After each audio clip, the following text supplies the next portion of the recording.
xibaar yu wér te wóor ca tàng ba abonnez-vous pour ngeen di mën di jot suñuy vidéo. ngeen jëf ci ànd gi ak ñun chaîne bii di Buzz 221 HD dañ koy dooree xibaar yi ca DER/FJ fonds politique bu toll ci 50 millions de francs CFA te financement boo xam ne nag jamono ji moo nekk au cœur d'une enquête de la DIC. muy sukkandikoo ci information yi nga xam ni Libération moom moo ko daal di fësal. Alioune Demba Sow du président de la convergence des éleveurs pour l'émergence du Sénégal CES moom mii daan nañ koy teg loxo par la division des investigations criminelles DIC ginnaaw bi ñu koy defeere ci parquet bi ngir escroquerie sur les deniers publics portant sur un montant de 34,264,000 francs CFA. journal bi ci boobu nag daal mi ngi indiqué que ni affaire mi ngi remonté wu ci juin 2021 jamono boo xamee ni mise en cause bi ci boppam dafa amoon ab financement de 50 millions de francs CFA ci fi nga xam ne moo di DER/FJ dans le cadre d'une opération de tabaski. ci loolu yi nag daal en contrepartie mu waroon rembourser xaalis boobee à 3 mois wala boog c'est 3 mois en raison de versement mensuel 16,360,000 francs CFA. Malgré ay relations yu bari nag il n'aurait effectué qu'un seul remboursement.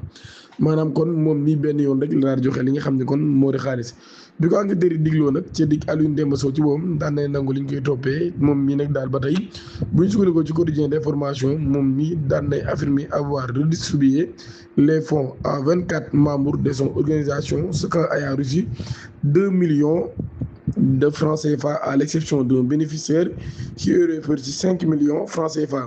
maanaam kon nee na xaalis boobu moom groupe am ci boppam la ko daal di tas ku nekk mu jox la 2 millions kenn rek moo jot lu mat 5 millions. ba tey moom mi nag daal muy xam ne ni kooku ci boppam sax daal wala ñoom ñi ci boppam nag daal ginnaaw ba nañoo lànk ni duñ ko fay xaalis bi nga xam ni moom lañ jot. mu jàpp ne nag loolu yi ay fonds politique la yoo xam ni il assure toutefois avoir pu récupérer 16,360,000 francs CFA. ginnaaw mu daal koy reversé à la DER/FJ avec l'appui d'un huissier de justice.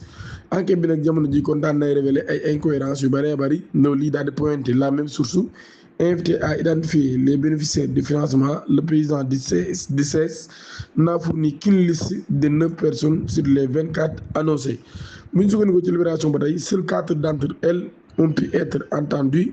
Si elles ont confirmé avoir reçu 52 millions pour développer leur activité, ils ont déclaré ne connaître ni la provenance de cet argent, ni la date de remboursement, affirmant qu'Alioune Demba Sow leur avait simplement demandé d'utiliser les fonds pour relancer leurs activités. Les autres personnes citées sont restées injoignables durant l'enquête. maanaam kon mbir mi noonu ni la demee 9 yi nga xam ne jot nañ leen 4 ñoo ci nangu nii 9 yi nga xam ne joxe na seen liste 4 lañ jot 4 yooyu xam leen lebal na leen xaalis waaye waxu leen fu mu jóge waxu leen kañ lañ war a fay da leen ko war a weer rek xamal leen nag daal loolu kon dinañ ko mën a jëfandikoo ngir relancer li nga xam ni moo di seen ay business. di ñaan ngeen abonné activer la cloche notification te aimé vidéo bi jërë ngeen jëf.